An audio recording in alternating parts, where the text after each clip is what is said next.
Bonjour à toutes et à tous et bienvenue sur Choc FM 105.1 pour cet épisode 6 de Franco Raptors. Je suis avec Patrick Bizindavi comme d'habitude pour cette émission. Salut à toi Patrick. Salut Mike, salut tout le monde. C'est un plaisir de se retrouver pour la sixième fois. Donc, Pour la fidèle au rendez-vous. Fidèle au rendez-vous pour la sixième fois. Aujourd'hui, on va parler bien sûr en premier de l'actualité des Raptors avec les résultats depuis la dernière fois où on s'est parlé. Le week-end dernier, il y avait aussi un événement très important. C'était bien sûr la célébration du retrait du numéro 15 de Vince Carter. On aura un invité qui s'appelle Matt. C'est un ami qui est grand fan de Vince Carter. On va l'avoir pour parler justement de cette journée, puis pour retracer un petit peu les moments clés de la carrière de Vince Carter à Toronto. Et en deuxième partie d'émission, on aura une entrevue, je ne vous la dévoile pas tout de suite, c'est pour une nouvelle rubrique qui s'appelle Autour des Raptors. C'est quelque chose que j'avais lancé, mais malheureusement, je n'avais fait qu'un seul épisode sur ma chaîne YouTube avec le frère de Pascal Siakam. Donc, l'objectif, ça sera de recevoir des gens qui gravitent autour des Raptors. Donc, ça peut être des frères, des sœurs, des épouses, des époux de joueurs ou de membres de l'organisation ou des journalistes autour des Raptors. Donc, voilà, c'est une petite rubrique qu'on pourra avoir de temps en temps si Patrick n'a pas d'idée pour un pack basket ou tout simplement si on a une opportunité, on fera cette petite rubrique autour des Raptors. Ben voilà pour le sommaire du jour. On va tout de suite lancer l'actu des Raptors.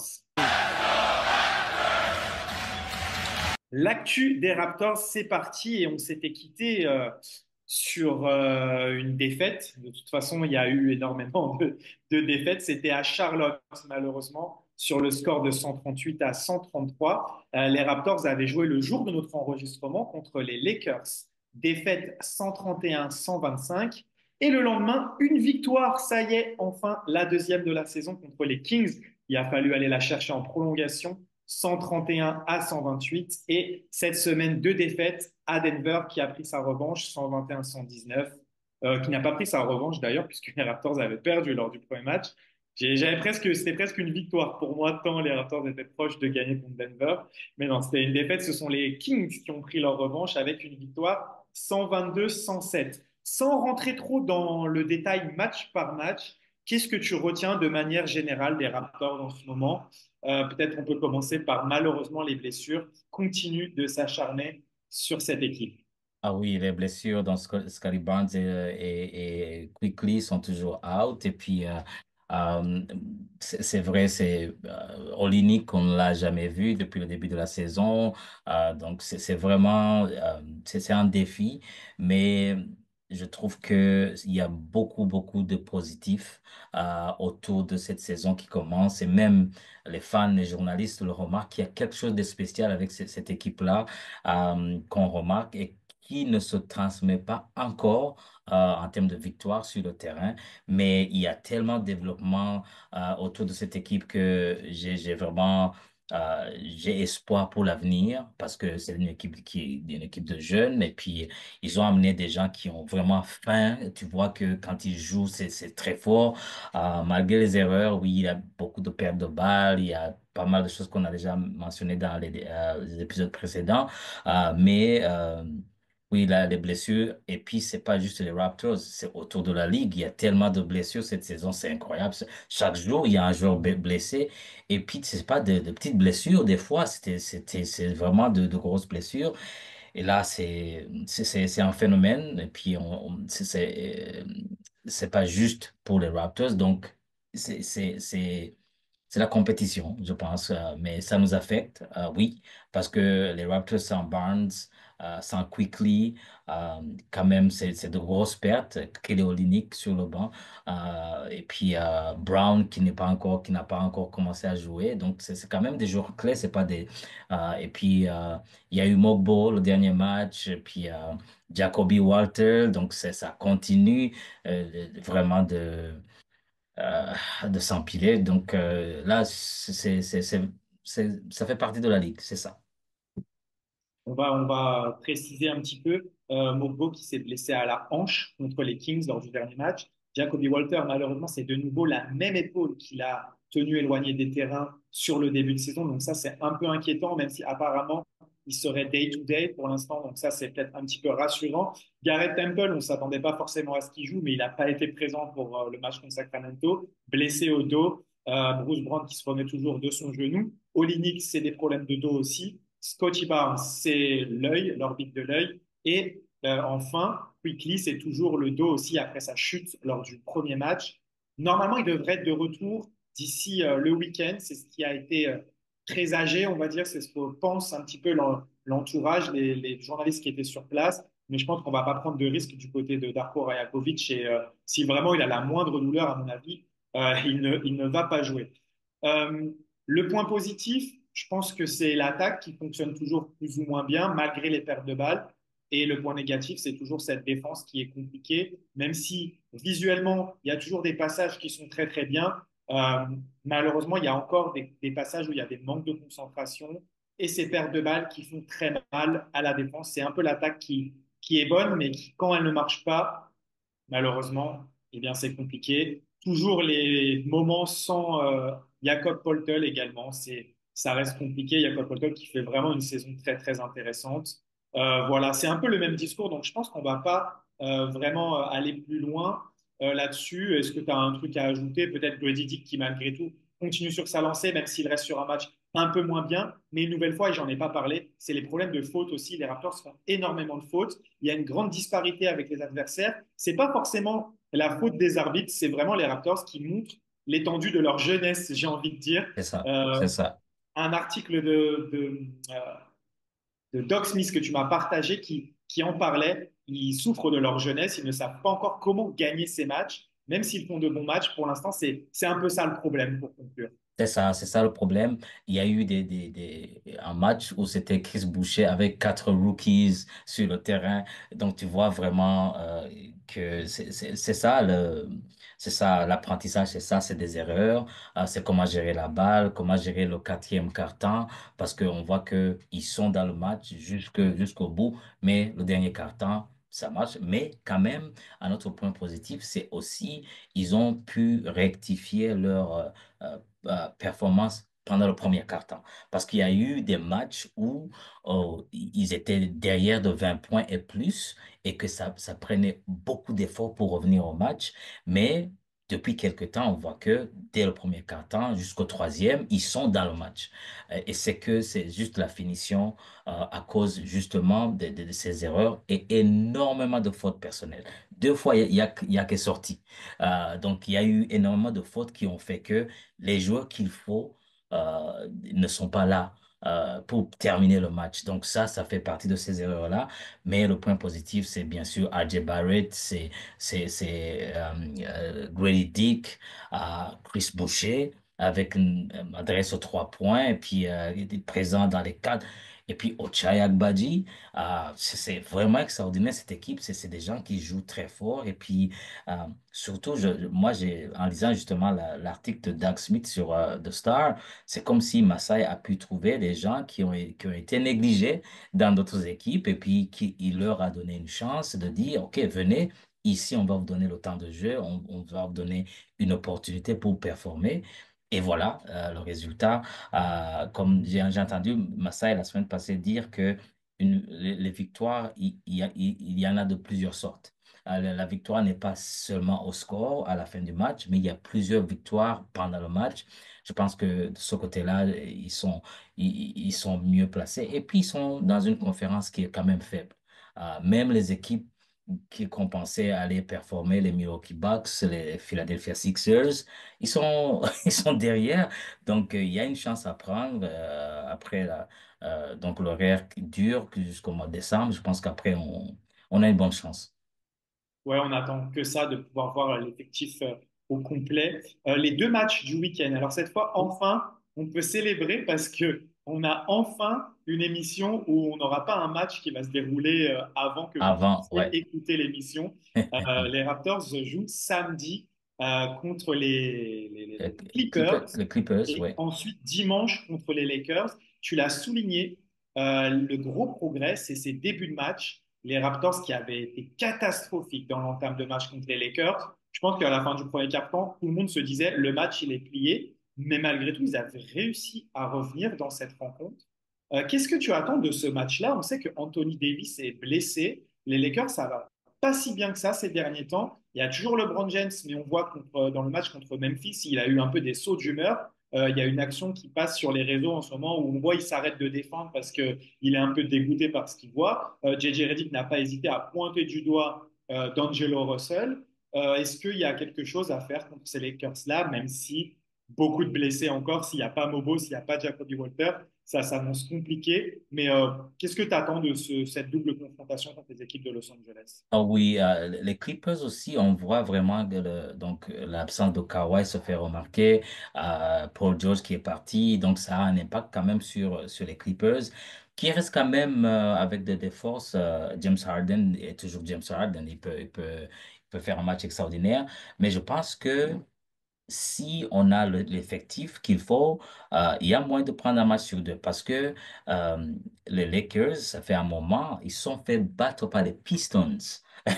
Ils ont perdu contre Détroit.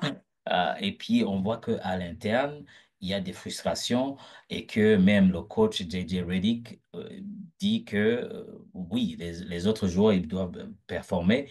L'absence d'Anthony de AD. Et puis, il y a quelque chose à faire. Il y a quelque chose à faire, mais les matchs sur la route, c'est toujours compliqué quand ils ne sont pas à la maison. Mais je pense que vu les performances des derniers jours, il y a moyen au moins de prendre un sur deux. Je ne sais pas si ce sera les Clippers ou les Lakers, mais je donnerais beaucoup plus de chance face aux Lakers parce que c'est une équipe qui, quand même, qui avait bien commencé la saison avec 3 victoires de suite, mais depuis ce jour-là, ça enchaîne des défaites. Et puis, en tout cas, on a une chance contre l'une des deux. Très bien, parfait. On va se stopper là-dessus pour cette première partie de l'actu des Raptors. Juste quelques rappels. Le match contre les Clippers, ce sera à 22h30. C'est un horaire très tardif ce samedi soir. Et contre les Lakers, même si c'est un dimanche, ça sera à 21h30. Donc on gagne une heure, mais ça reste des matchs très tardifs. Une autre information, les 905 sont de retour ce samedi. Le match est à 18h. Alors, si vous avez envie de voir un match un petit peu plus tôt et de voir les débuts d'Ulrich Chomché, c'est face aux Blue Coats du Delaware. Ce sera à l'extérieur ce samedi, je le rappelle, à 18h. Voilà, on a fait le tour de l'actualité. L'autre actualité, on en a parlé, c'était le retrait du maillot de Vince Carter. Alors, maintenant, c'est le moment de célébrer. Célébrer, célébrer, oh, on va célébrer. Et pour en parler avec nous aujourd'hui, on a un invité spécial. C'est un ami de longue date qui est un grand fan de Vince Carter. Moi, je l'appelle le plus grand fan de Vince Carter en France. Il s'appelle Mathieu. Matt, salut à toi. Salut Mike, salut Patrick, ça va? Salut, Ça ça va va très très bien. très bien. Écoute, on a vécu une soirée pleine d'émotions samedi. Je dirais même que c'était pratiquement plus important que le match. Toi, devant ta télé, comment tu l'as vécu cette cérémonie pleine d'émotions, comme je le disais? Bah voilà, comme plein d'émotions, j'étais tout content devant ma télé. C'était lui, on voyait, enfin, on a vu ce que ça représentait pour lui. L'émotion était réelle. C'était son public. C'est là que le joueur est né. Au final, vraiment, la Vinsanity, tout ça, il l'a attendu. C'était pas trop exprimé sur le sujet, il me semble, mais c'est vrai que c'est là qu'on voit qu'en fait, il attendait que ça. Déjà, quand Masai Ujiri lui a annoncé, quand c'était sur la présentation des Playgrounds, il était déjà ému. Alors là, après, là, le soir même, c'est come on! Voilà, c'était génial. Ouais, j'étais plein de frissons. Ouais, c'était super cool. Patrick, parlons un peu de cette soirée sur place. Ça avait commencé avec une longue conférence de presse, elle aussi déjà très très chargée en émotions. Dis-moi un petit peu ce que tu retiens de cette journée-là spéciale Vince Carter. Ah oui, c'était vraiment comme Mathieu vient de le dire, c'était une journée remplie d'émotions. La conférence de presse était prévue pour 4h15. Moi, j'étais là déjà à 3h30, tellement j'avais hâte d'écouter ce qu'il avait à dire. Et puis, il a été, il a a ouvert son cœur, il a partagé, il a même remercié beaucoup de personnes qui l'ont accompagné durant son séjour ici à Toronto et surtout durant les, les problèmes qu'il a eu avec l'équipe. Et moi, l'impression que j'ai eue, c'est que nous, en tant que fans, il y a beaucoup d'informations qu'on n'a pas eues. Il y a des gens qui savent ce qui s'est passé, puis Vince, apparemment, pendant longtemps, il n'a rien dit. Donc, les fans voyaient que Vince était là et puis le lendemain, il n'était plus là. Mais ce qui s'est passé réellement, moi, de ce que j'ai pu entendre dans les conférences de presse, c'est qu'il y a eu des choses que seuls Vince et les dirigeants des Raptors savent, des choses derrière la scène qui ont fait que on soit où on est. Mais ce que aussi j'ai pu garder de la conférence de presse, c'est qu'il y a eu quand même beaucoup d'efforts de la part des Raptors, de Masai Ujiri, des gens de MLSI, pour justement nous ramener à ce que Vince euh, soit acclamé comme il a été le samedi. Et Vince a mentionné le fameux match contre Memphis en 2014, là où il y a eu une vidéo spéciale. Pour la première fois, depuis son départ, il y a eu une vidéo spéciale pour Vince, donc ça a amené beaucoup, beaucoup d'émotions. Et bien sûr, la famille était là, sa mère était là. Et moi, chaque fois que je regardais le match de Vince, sa mère a toujours été là. Depuis le début, sa mère était à Toronto au match. Donc, le fait que elle était là même à la fin pour boucler la boucle, comme l'a dit Vince, c'était vraiment très significatif. Et puis, bien sûr, comme Mathieu l'a dit, le soir, quand on a vécu le moment officiel pendant une vingtaine de minutes, il y avait tellement d'émotions. Et puis, Vince, c'est une personne qui affirme ses émotions, qui les montre. Il n'a pas vraiment honte de pleurer quand il s'agit de pleurer. Et puis, durant la conférence de presse, quand il a embrassé son fils, c'était formidable. Donc, l'émotion, le visuel, moi, je trouve que c'était une bonne chose que les Raptors le fassent et que il soit le premier à mettre son maillot à la Scotiabank Arena. Bon, les autres vont suivre, mais je pense que son rôle dans l'histoire des Raptors, c'est un rôle qui est incontournable. Donc, moi, je pense que c'était une belle histoire. Et puis, il sera à Toronto plusieurs fois parce il travaille pour la chaîne Sportsnet, donc il va être là pour certains matchs. Donc, on va le voir plus souvent, mais c'était vraiment une cérémonie extraordinaire, plein d'émotions. On a pris énormément de photos. C'est dommage qu'il ne parle pas français. On aurait pu faire une entrevue avec lui. Et puis, non, c'était vraiment extraordinaire. Ouais, et une cérémonie réussie. Je pense que les Raptors ont fait tout ce qu'il fallait pour que ce soit bien fait, ce premier retrait de maillot. On va pas revenir sur ce que Vince Carter représente pour la franchise des Raptors parce qu'on en a déjà parlé dans l'épisode précédent, mais on va donner plus la parole à Matt. Matt, comment es-tu devenu fan de Vince Carter? Comment, depuis la France, on tombe amoureux comme ça d'un joueur? Qu'est-ce qui t'a attiré? Depuis quand tu le suis? Est-ce que c'était même avant les Raptors à la fac? Raconte-nous un petit peu toute ton histoire avec Vince Carter.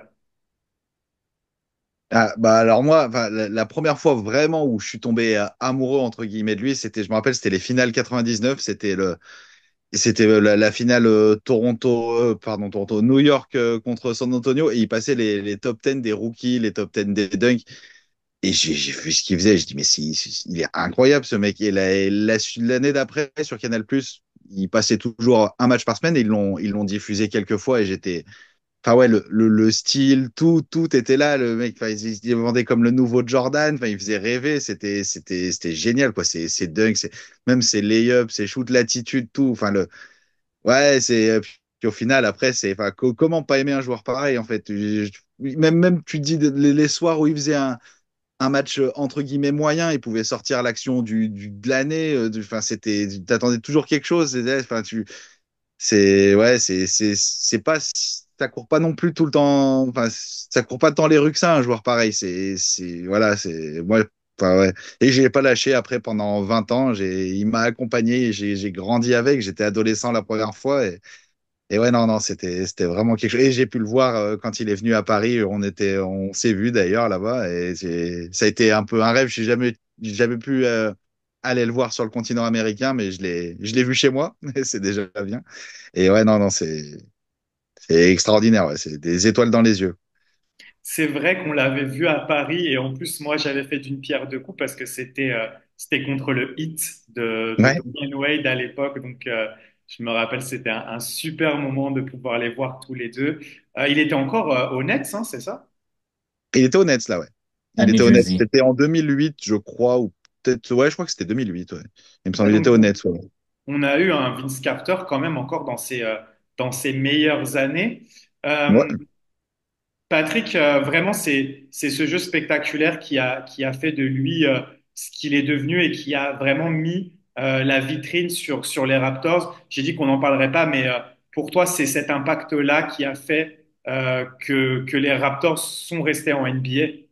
Ah oui, parce que au début, on avait deux équipes canadiennes, à Vancouver et à Toronto, et puis l'équipe de Vancouver est partie à Memphis, les Grizzlies, et donc Toronto, ça s'est révélé que c'est une ville de basket.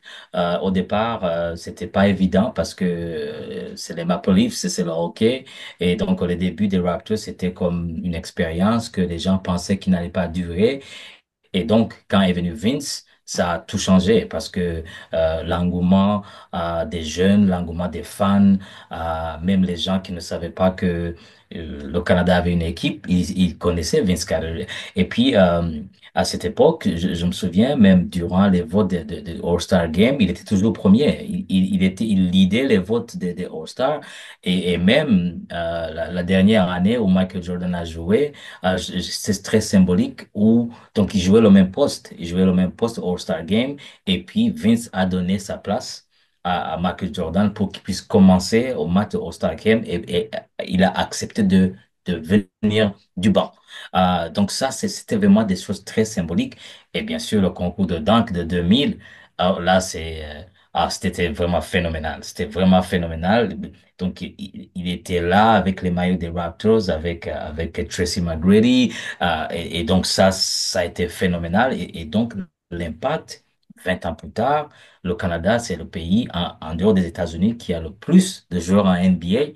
Et tout le monde donne crédit à Vince pour que eux-mêmes soient en NBA. Donc, l'impact de Vince sur le Canada, sur Toronto, sur les Raptors, euh, ça va continuer parce qu'on voit par exemple la performance des Canadiens aux Jeux Olympiques avec l'équipe nationale. C'est la génération Vince. C'est des gens qui l'ont vu à Toronto, qui ont commencé à jouer à cause de lui. Donc, son impact va même au-delà de ce qu'il a fait. Et puis, il a même mentionné dans sa conférence de presse, il a des business à Toronto. Donc, il est impliqué, toujours impliqué dans la communauté à Toronto. Donc, c'était très, très positif, donc, le passage de Vince à Toronto. Ça, c'est sûr. Ouais, et puis ce qu'il faut souligner, c'est que il a décidé de rentrer au Hall of Fame en tant que joueur des Raptors. Donc ça montre qu'il a toujours eu l'amour pour cette ville, pour cette équipe. Mathieu, est-ce que tu peux nous emmener un petit peu dans tes meilleurs souvenirs de Vince Carter? Qu'est-ce que tu retiens de son passage à Toronto? Ah, tellement de choses. Après, si je devais en retenir qu'un, ce serait bah, les playoffs 2001. Après la déconvenue des playoffs 2000 où ils se font sortir 3-0. À l'époque, c'était 3-0 au premier tour par New York. Ils finissent par les battre l'année d'après en 5 matchs et la série contre Philadelphie qui est extraordinaire. Le match à 50 points et pointe à 39. Non, c'est vraiment mon moment préféré. Après, c'est vrai que le concours de dunk, c'est symbolique aussi. Enfin, toute la planète a connu Vince Carter à ce moment-là. Le concours de dunk était rediffusé de partout. Nous, en France, on m'en parlait, les collègues m'en parlaient. Ouais, c'est ben, le match All-Star derrière où il fait un assez bon match. Il fait un ou deux dunks sympathiques aussi. Et donc, ouais, ouais, puis enfin, tout son passage en Raptor. Bon, sur la fin, c'est vrai que ça a été un peu altéré par les petites embrouilles qu'il y a dû avoir en interne. Encore nous, à l'époque, on n'était même pas au courant. Comme disait Patrick, on savait pas forcément. Mais sinon, ouais, tout était cool. Même sa saison rookie, son duo avec T-Mac pendant 2 ans. Après, même quand T-Mac part, ils arrivent à se maintenir au niveau. Non, c'était vraiment cool. Tous les highlights, on en a plein la tête. Enfin, non, c'était génial. Ouais, c'est énorme. On a tous ces images dans la tête quand tu parles des highlights.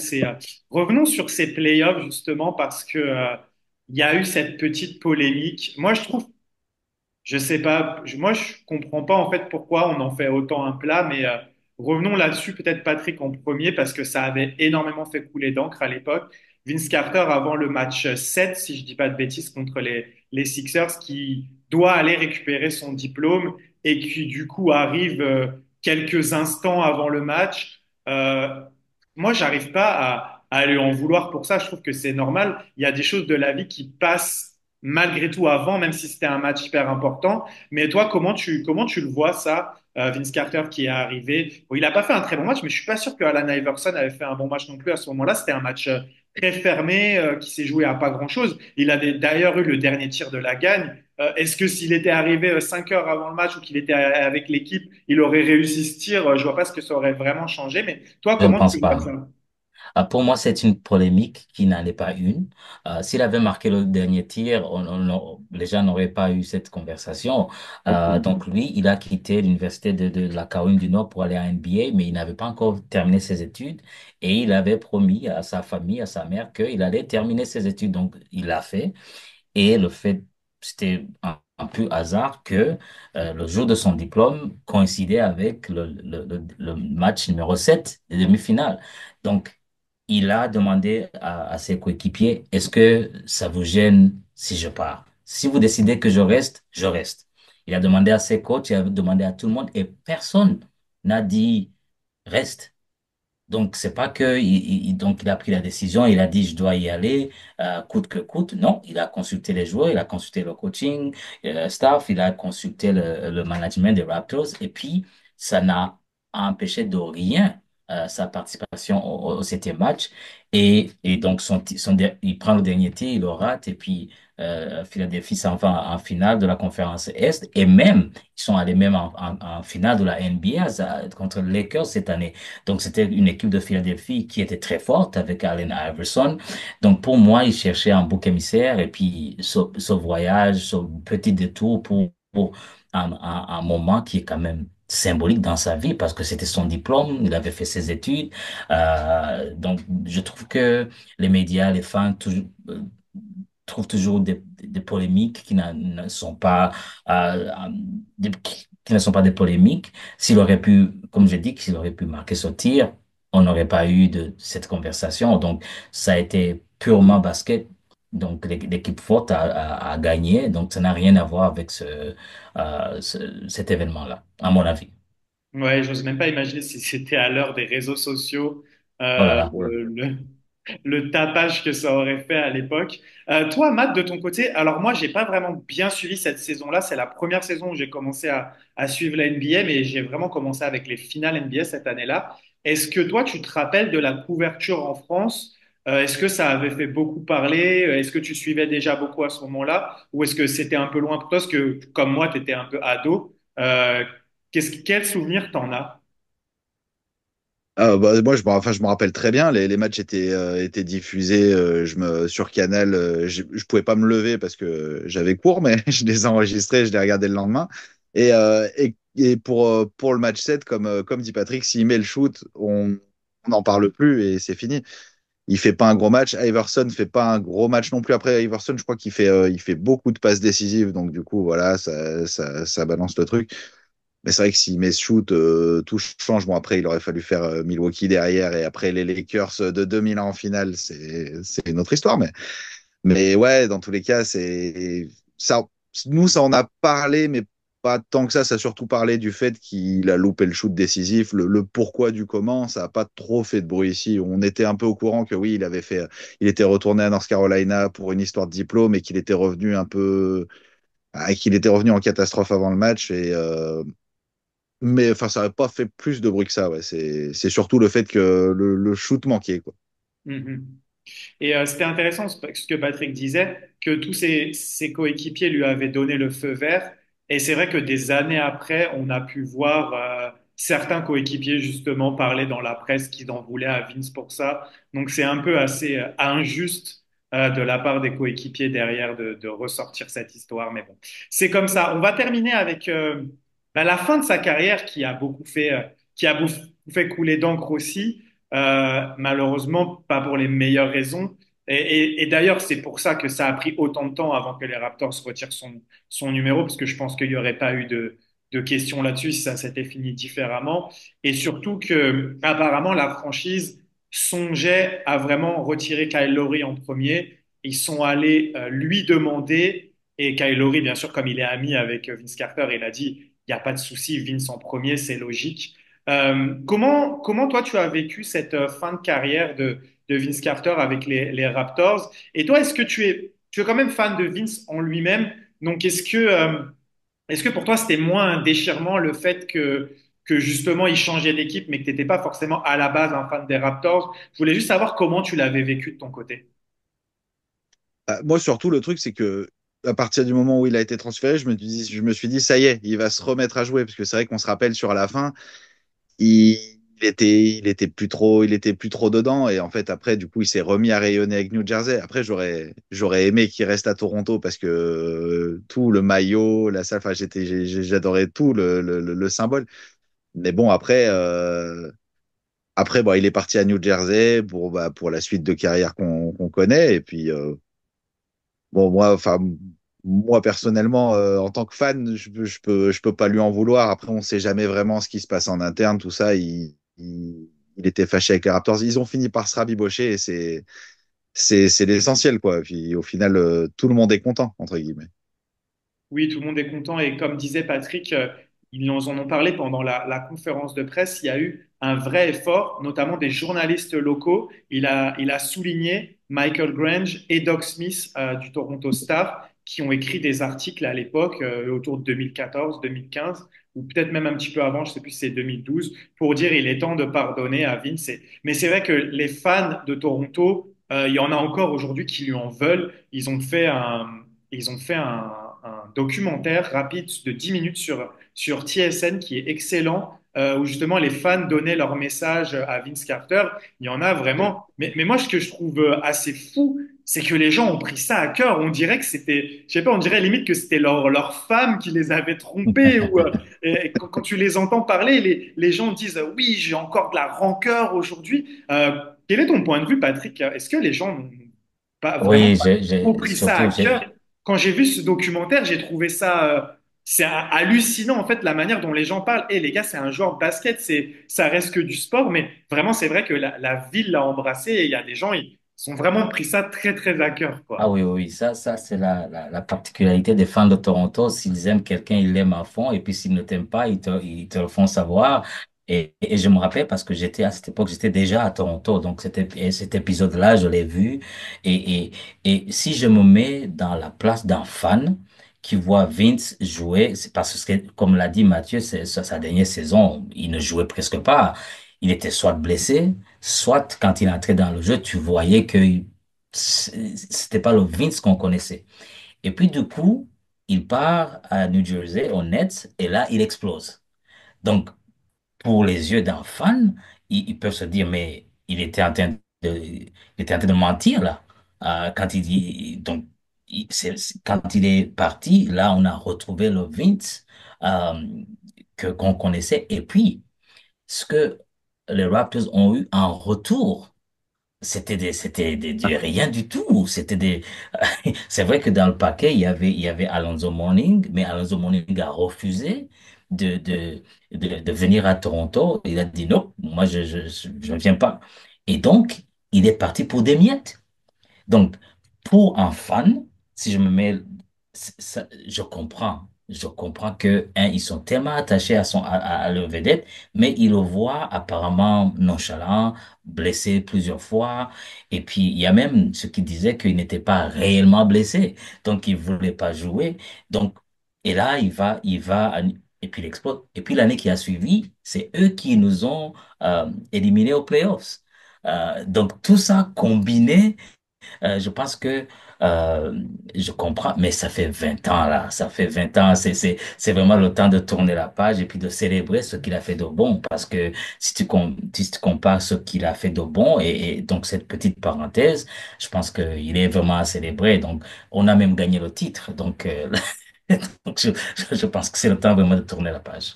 Mais c'est ça, et en plus, quand tu vois dans le docu, les gens qui parlent, ils ont quoi? Ils doivent avoir 35, 40, 45 ans. Ça veut dire, genre, ils avaient 15 ans ou 20 ans à cette époque.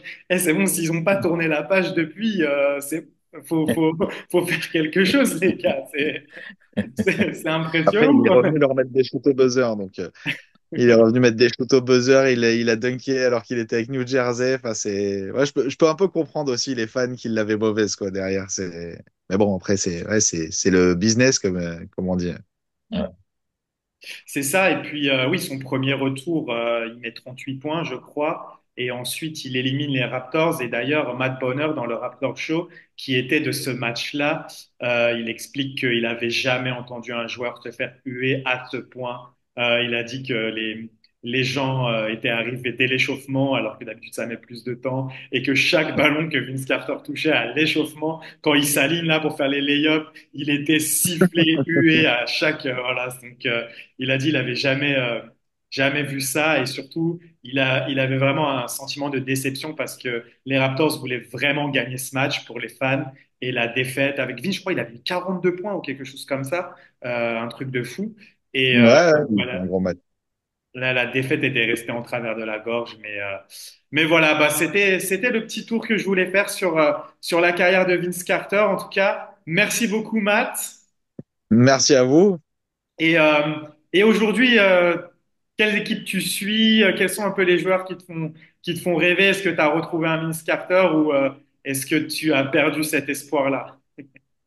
Retrouver un Vince Carter après, de toute façon, avec toute la nostalgie, le fait d'avoir grandi avec, ça reviendra plus. Mais il y a toujours des joueurs excitants. La NBA regorge de joueurs excitants. Même dans des autres styles, des mecs comme Stephen Curry qui peuvent te faire lever de ton canapé sur un shoot ou sur des trucs. J'aime beaucoup, même si on le voit moins, mais un Zion Williamson qui peut martyriser les cercles. J'aime beaucoup aussi. Il y a tellement de monde. Après, moi, je vais tendance à suivre. Je suis quand même pas mal sur les Lakers, même sans. Ça, c'est parce que c'est depuis plusieurs années, même si on n'a pas trop d'espoir non plus, faut pas déconner.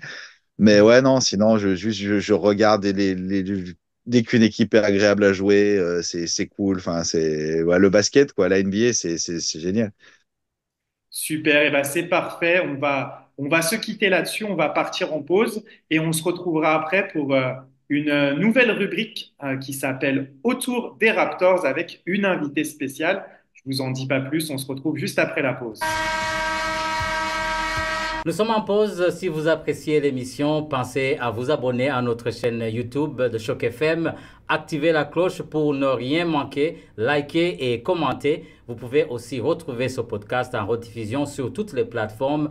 Le nom, c'est bien sûr Franco Raptors avec vous, Patrick Biznavi et Mike Laviole, toutes les semaines, les samedis, à partir de 13h sur Choc FM.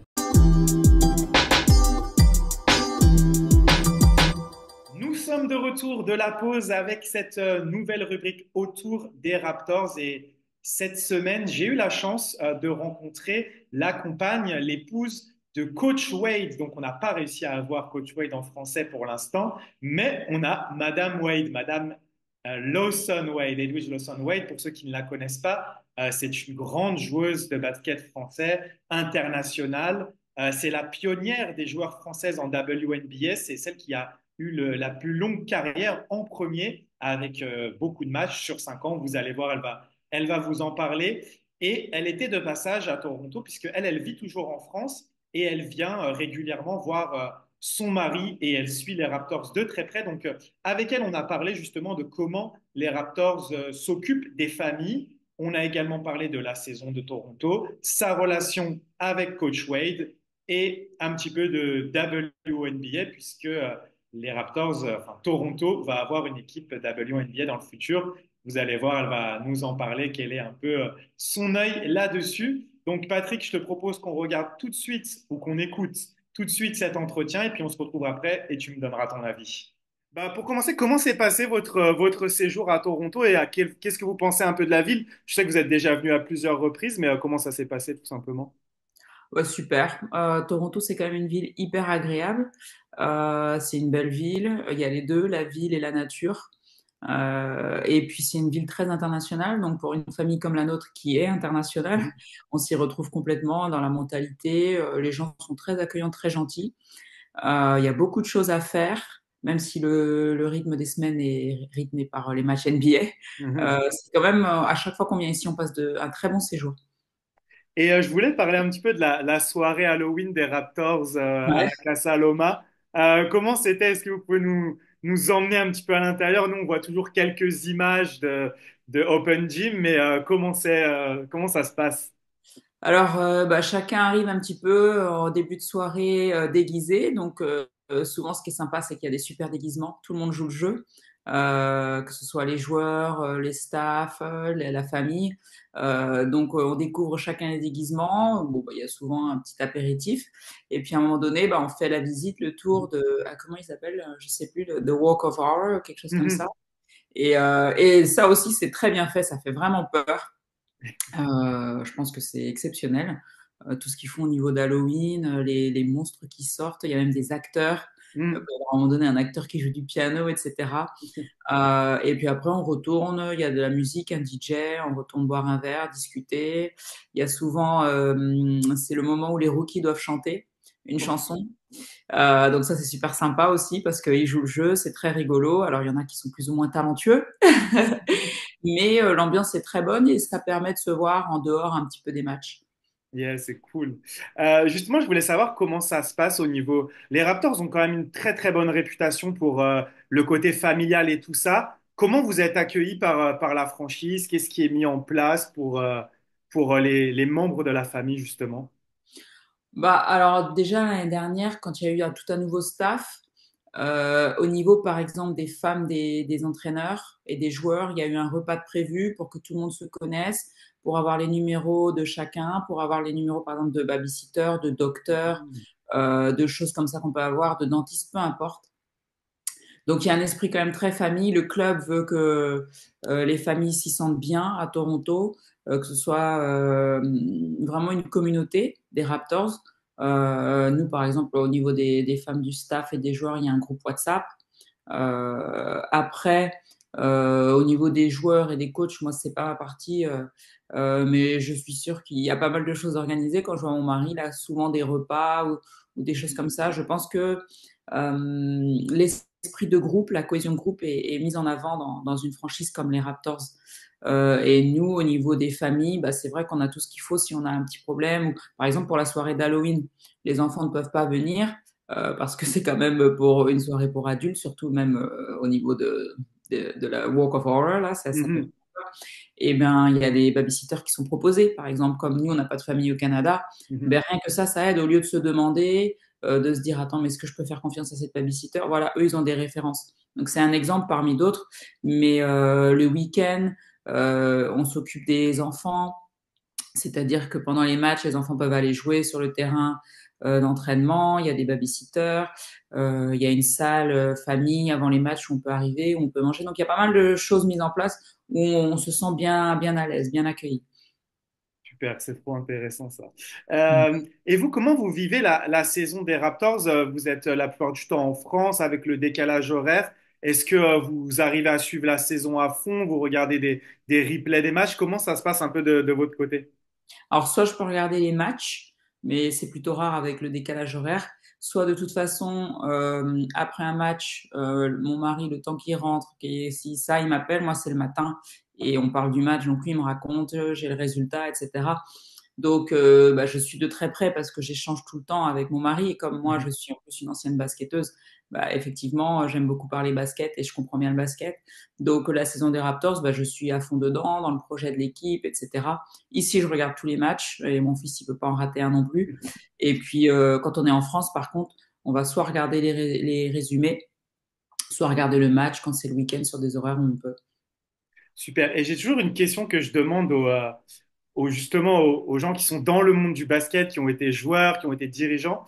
Est-ce que vous arrivez à avoir un œil de fan, à vous détacher de tout ce qui est analyse tactique et tout ça, ou vraiment quand vous regardez un match, c'est quelque chose qui est en vous et il faut que vous soyez dans la tactique et tout ça, et peut-être aller faire un petit rapport après à James ou comment vous vivez les matchs? Non, on prend du recul. Alors, Pas complètement, c'est-à-dire que moi, je peux lui dire 2 ou 3 choses que je trouve qui ont été bien intéressantes ou tiens, pourquoi là, il s'est passé ça ou vous avez pas fait ça.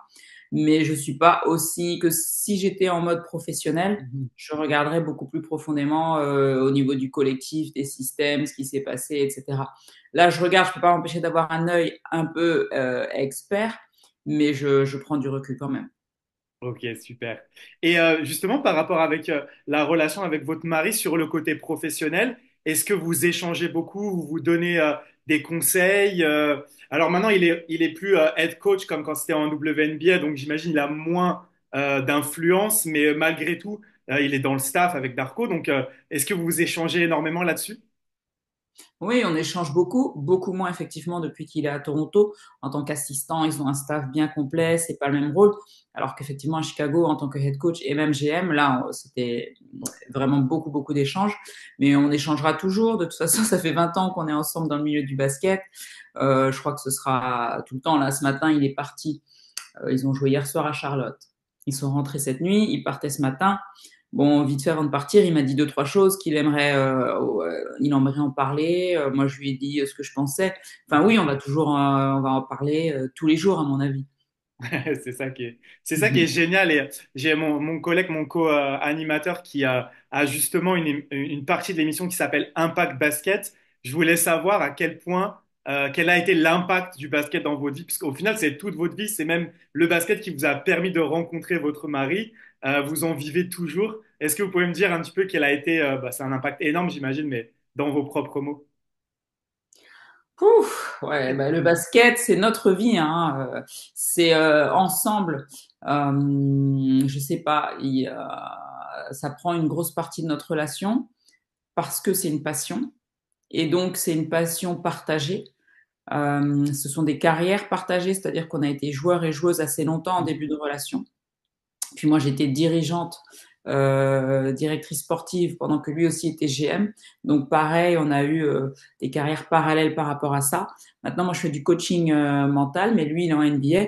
Et puis, c'est quand même le basket qui dirige notre vie pour savoir où on habite, où on vit, les projets de vie, nos vacances. Donc tout est lié.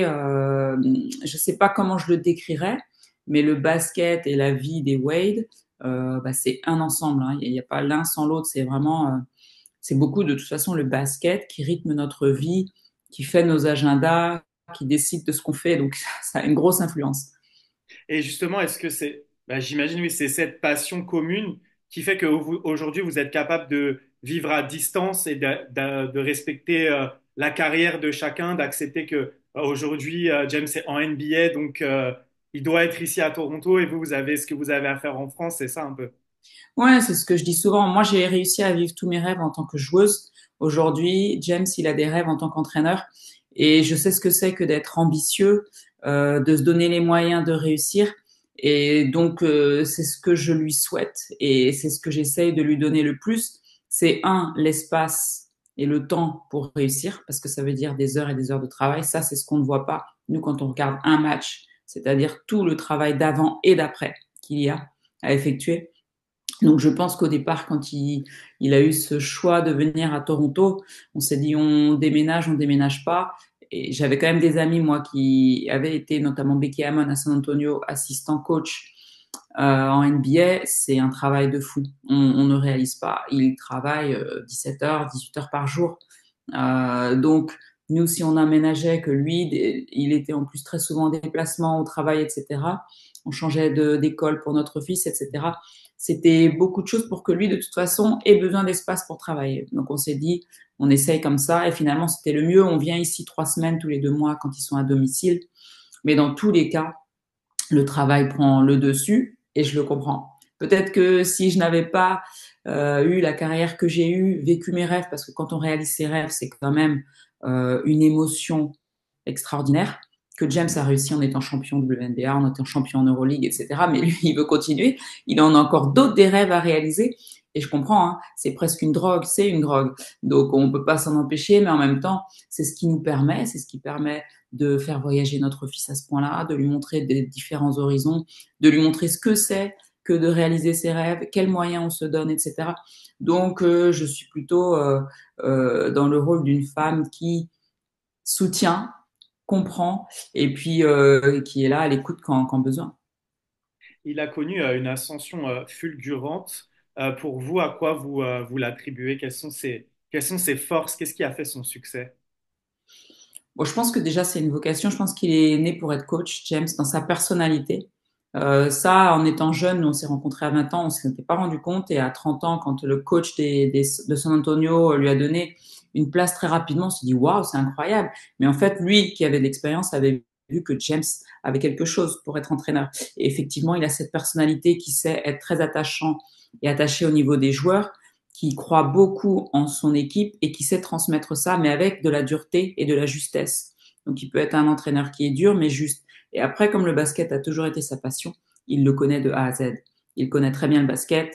En tant qu'entraîneur, il était très bon sur les temps morts, sur les fins de match, sur les gestions, parce que il a regardé des millions de matchs, parce qu'il comprend, parce que peut-être une partie, il a été joueur aussi. Peut-être que ça l'aide. Euh, donc, je pense que son ascension fulgurante, il le doit peut-être à lui qu'il est, une grosse partie à qui on a eu dans nos vies, c'est-à-dire par exemple Dan Hughes au départ à San Antonio qui lui a donné sa chance. Puis quand il était en Russie, pareil, c'est quand même des grosses équipes.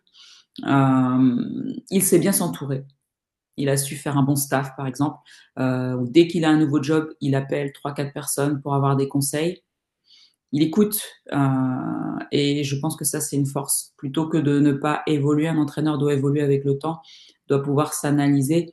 Et ça, James le fait puisqu'il est souvent en demande d'échange avec, je pense qu'il choisit bien avec qui échanger. Super. Ouais, en parlant avec lui, on avait remarqué avec mon collègue Patrick que vraiment dans le relationnel, c'est quelqu'un de très porté là-dessus. Et comme d'ailleurs tout le staff des Raptors, et on comprend pourquoi Darko Rajakovic l'a choisi, entre autres, bien sûr au-delà de ses qualités dans le basket, mais vraiment on sent qu'il y a un accent mis sur le relationnel ce qui avait peut-être pas d'ailleurs avec Nick Nurse avant, un petit peu moins. Il était un petit peu moins porté là-dessus. Je vais un peu dans tous les sens, mais pour revenir sur la saison des Raptors, euh, comment vous la voyez? C'est une saison un peu de reconstruction. Justement, ça donne beaucoup de travail au staff technique qui doit développer des joueurs, mais comment vous la voyez d'un point de vue général?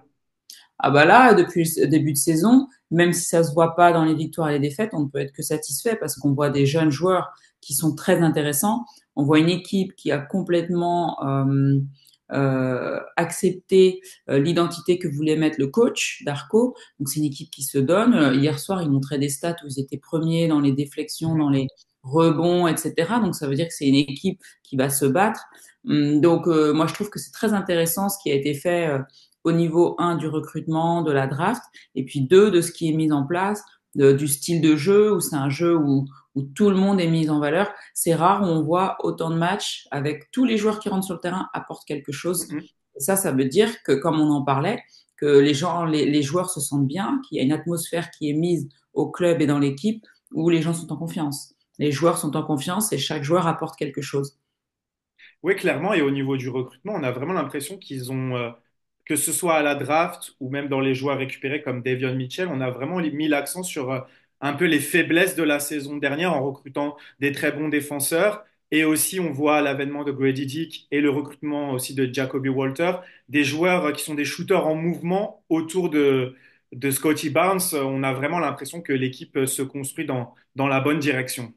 Oui, c'est complètement ça, hein. C'est vrai que les recrues amenées complètent et surtout, comme tu l'as dit, ça renforce bien la faiblesse de l'année dernière. C'est vrai qu'en défense, on a des minutes défensivement qui sont hyper intéressantes et même contre les plus grosses équipes, quand on voit le match qu'on fait contre Denver, on arrive à les perturber. Ça se joue aux dernières secondes. C'est quand même qu'on joue à un très bon basket. Ouais, totalement. Et moi, ça me fait plaisir parce que je suis un gros adepte de la défense et la saison Ah dernière, ouais. c'était un calvaire. On a été habitué avec Nick Nurse, c'était défense avant tout, peut-être parfois au détriment de l'attaque avec la vision 6-9. Là, ça manquait de shooter et peut-être de talent offensif. Mais là, on a l'impression qu'il y a un retour un peu à l'équilibre entre chercher défensivement à être quand même solide, la pression sur le porteur du ballon et en plus ce jeu en mouvement avec Darko qui est vraiment très intéressant et comme vous l'avez dit, qui met vraiment en avant tous les joueurs. C'est ça qui est vraiment intéressant. Parlons de WNBA parce que on a une spécialiste. Vous êtes la Française qui a ouvert la voie un petit peu avec, alors je sais pas si le chiffre est exact, mais 78 matchs entre 2005 et 2010. Je suis pas sûr si le chiffre est exact ou pas, mais en tout cas, la première Française qui a duré en WNBA. Déjà, quels sont vos souvenirs de cette période-là? C'est une période en plus où vous passiez un temps en Europe et en WNBA, vous faisiez 2 saisons en une. Comment c'était un peu à l'époque? J'imagine que c'est bien différent de comment c'est aujourd'hui, mais déjà, comment c'était à l'époque? Disons, c'est vrai qu'on jouait toute l'année, 12 mois sur 12. Après, ça n'a pas complètement changé, mais un peu plus. Maintenant, la WNBA a des solutions pour que les joueuses soient payées entre les étés Mhm. et n'ont pas tout le temps besoin d'aller en Europe comme ça. Bon, moi, en tant que joueuse européenne, évidemment que j'étais en Europe. Euh, Passer d'un championnat à un autre était plutôt dur, pouvait être fatigant physiquement, mais moi, j'avais vraiment cet objectif de percer en WNBA. Donc j'ai mis 2-3 ans, j'ai mis peut-être 2-3 saisons à ce que un coach me voit pour moi la joueuse complète. Quand on est européenne, quand on arrive en WNBA ou aux États-Unis, on nous voit souvent d'un certain style et il faut un peu de temps pour que le coach nous connaisse bien. Et une fois qu'on est dedans, c'est quand même un championnat qui est très intéressant parce que c'est le meilleur au monde. On peut dire ce qu'on veut, les Américains, pour le moment, jusqu'à ce que c'est quand même les meilleurs joueurs et les meilleures joueuses au monde. Mhm. Euh, sur le plan du nombre, parce qu'après, au niveau individuel, c'est vrai que quand on voit les joueurs européens maintenant ou africains en NBA, ce n'est plus le cas. Il y a quand même de très très Mhm. bons joueurs. Mais la WNBA, ce que j'aimais, c'était le basket. C'est le show, les salles qui sont vraiment grandes, des belles salles, le niveau de jeu. Et avec San Antonio, on a eu la chance d'aller jusqu'en finale. Alors moi, je m'étais blessée cette année-là, donc je n'ai pas pu. Mais c'est aussi le championnat qui m'a fait le plus progresser parce que c'était tellement compétitif, tellement difficile que j'ai dû m'adapter, progresser sur ma vitesse d'exécution. C'est-à-dire que quand on est entouré d'Américaines, qu'on rentre dans la raquette, on a un centième de seconde pour faire une passe, alors que en Europe, on a beaucoup plus de temps, les joueuses sont moins rapides, etc. C'est beaucoup plus physique, mais ça n'empêche pas qu'elles soient techniques. Donc tout est plus dur et ça nous aide à progresser, ça c'est sûr. Et comment vous voyez l'évolution de la ligue maintenant? Elle est beaucoup mise en avant. Il y a eu notamment Caitlin Clark et puis des petites histoires cette année, notamment avec Angel Reese, mais c'est une évolution positive, j'imagine. C'est une évolution très positive que sincèrement je n'avais pas vu venir. Mhm. Après, l'effet Caitlin Clark est tellement important que c'est presque incompréhensible de se dire tiens, il y a une joueuse qui arrive et tout explose dans tous les sens. Exactement. Même s'il y en a deux, Angel Reese, il y a d'autres joueuses, mais c'est quand même Caitlin Mhm. Clark qui a lancé tout ça. Donc c'est bien, c'est positif pour le basket féminin, pour la femme en général, pour le rôle de la femme dans la société. La WNBA est en train d'exploser. J'ai vu hier que même Patrick Mahomes veut faire une équipe à Kansas WNBA. Enfin, je veux dire, c'est fou jusqu'où on va aller. Tant mieux, c'est top. Et la nouvelle qu'on a eue, nous, dernièrement, c'est qu'il va y avoir une équipe à Toronto d'ici 2026. Est-ce que vous qui êtes dans le domaine un peu de la gestion et tout ça, est-ce que ça pourrait vous intéresser de faire partie de cette aventure? Ou est-ce que pour l'instant, votre vie, elle est en France? Comment vous voyez ça? Non, moi, ma vie, elle est surtout d'être maman. Surtout C'est maintenant que ça. James est en NBA. On peut pas être deux, je trouve, sur des postes aussi importants. Ok. Il n'y a pas de week-end, il n'y a pas de vacances. Mhm. Du 7 jours sur 7, Mhm. 24 heures sur 24. Donc non, moi, pour le moment, Toronto, je vais regarder avec beaucoup d'intérêt en tant que supportrice et fan, puisqu'on fait partie de la franchise des Raptors. C'est bien que ça évolue, qu'il y ait plus d'équipes, qu'il y en ait une au Canada. Et quand je vois ce qui se passe autour des Raptors, je pense qu'une équipe féminine ici, ça va cartonner. D'ailleurs, James avait fait le premier match WNBA, hein, le match amical, il avait coaché ici et C'est vrai. je me souviens qu'il me l'avait dit comment c'était plein, comment c'était génial, alors qu'on n'avait aucune idée à cette époque-là qu'on serait quelques mois plus tard au Canada, à Toronto. Donc, je pense que c'est super pour tous les fans de basket qu'il y ait une équipe WNBA qui arrive en 2026. Super. Deux dernières petites questions qui ont un peu rien à voir, mais c'est juste pour le clin d'œil. Quelle a été la réaction de James à la révélation de la statue de son cousin Dorian Wade, qui a beaucoup Comment? fait... No comment. No comment, ouais, mais je trouve ça... On connaît bien Dwayne Wade, donc on respectera ses mots quand il dit que lui, il est fier d'avoir une statue. Voilà. Ouais, ok. Mhm. Et pour finir, bah, vous postez pas mal de vidéos de votre fils qui est très très fort au foot.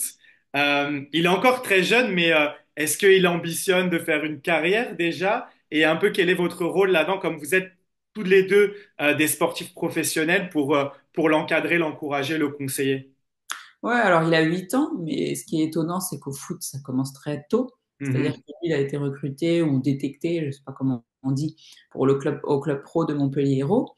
Donc il passe déjà dans un club qui est beaucoup plus sérieux, qui leur apprennent comment un sportif de haut niveau pense et réagit, même si notre fils connaît déjà bien puisqu'il est dans le milieu du sport depuis qu'il est né. Maintenant, c'est vrai qu'on aime beaucoup qu'il ait une passion dans le sport. C'est pas le basket, peut-être c'est mieux, parce que peut-être que sinon ses parents seraient ses coachs. Ce qui fait que moi, mon rôle, c'est vraiment de l'accompagner, d'être le plus disponible pour lui, parce que oui, il a envie d'être footballeur professionnel un jour. Maintenant, il a 8 ans. Et Donc, on oui. demande à tous les garçons de 8 ans, ils veulent soit être footballeur professionnel, pilote, ou peu importe. Et à 10 ans, ils vont peut-être nous dire un autre rêve. Par contre, c'est vrai qu'on voit qu'il est doué. Il a déjà un petit peu cette capacité de se dépasser, de s'entraîner. Donc, on va l'accompagner. Et si dans 3 ans, 4 ans, ça change, si dans 5, 6 ans, le foot, c'est très difficile de percer, il n'y a pas. De toute façon, moi, je suis une maman présente, où l'école, ça reste important, Mhm. où l'ensemble de la vie ne va pas se porter que sur le foot ou que sur une chose. Il y a quand même une vie euh, dans son ensemble à avoir, avec les copains, avec peut-être découvrir d'autres sports. Donc, nous, on a de la chance, il aime aussi beaucoup le basket et tous les sports, ou des voyages, etc. Mais c'est vrai que il est très, très, très, comment dire, passionné par le foot.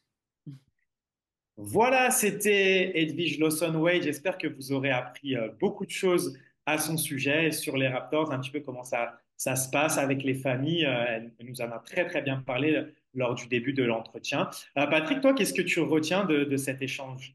Oh, c'était vraiment une belle entrevue. C'était vraiment une belle entrevue. J'ai bien aimé et cette ouverte, elle a partagé. Et puis, ce que je regarde de l'entrevue, c'est que c'est pas aussi facile pour les joueurs et les coachs parce qu'avec l'horaire, il a dit que son mari travaille 17 heures par jour. Ça, c'est beaucoup. Ça, c'est beaucoup. Donc, même les gens qui ont leur famille avec eux, c'est impossible de pouvoir combiner travail et famille. Mais eux, en plus, ils sont dans deux continents différents. Donc, mais ils font marcher. C'est une dynamique qui fonctionne pour eux. Et puis, je suis vraiment content pour eux. Et puis, on voit que Edwige, elle connaît son sujet. Et c'est incroyable de l'écouter, puis de savoir ce qui se passe. Même, elle échange avec son mari sur des tactiques, donc c'est vraiment bon à entendre. Mais l'autre aspect, c'est l'effort de l'organisation des Raptors pour rendre la vie facile aux familles. Parce que c'est un horaire très chargé. Ils sont là pour appuyer. Il y a une dynamique de groupe. Ils ont des groupes WhatsApp. Entre les familles. Et puis, ils ont le temps de s'amuser. Donc, elle nous a parlé de Halloween.